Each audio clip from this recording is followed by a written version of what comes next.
అందరికీ నమస్తే. జై శ్రీరామ్.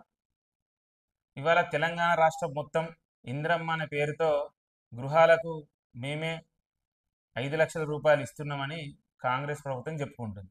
కానీ దీంట్లో ప్రజలందరికీ తెలవాల్సిన విషయం, కాంగ్రెస్ ప్రభుత్వం ఏదైతే 5 లక్షల రూపాయలు ఇస్తున్నదో దాంట్లో కేంద్రం నుంచి 1,50,000 రూపాయలు ప్రతి ఇంటికి ప్రధానమంత్రి ఆవాస యోజన పథకం ద్వారా వస్తున్నాయి. రాష్ట్ర ప్రభుత్వం ఇచ్చే డబ్బులలో కేంద్ర ప్రభుత్వం వాటా కూడా ఉంది.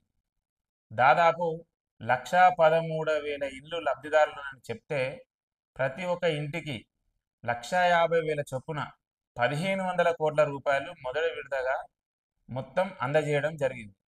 కానీ ఎక్కడా నరేంద్ర మోడీ గారి ఫోటో కానీ నరేంద్ర మోడీ గారి మాట కానీ లేకుండా మేమే మొత్తం ఇస్తున్నామని చెప్పుకుంటుంది కాంగ్రెస్ ప్రభుత్వం.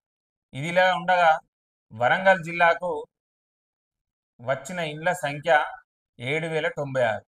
భారతీయ జనతా పార్టీ నరేంద్ర మోడీ గారి ప్రభుత్వం ఎప్పుడైనా పేదల పక్షాన, బడుగు బలహీన వర్గాల పక్షాన్నే ఉంటుంది. వాళ్ళని కాపాడుకునే ప్రయత్నం చేస్తుంది. సమాజంలో పేరు రాకపోయినా మంచిదే, ప్రజలందరికీ మా సేవలు అందాలి, మన నిధులు వాళ్ళ దాకా చేరుకోవాలనే ఉద్దేశంతో కేంద్రం ఆలోచిస్తుందని తెలియజేస్తూ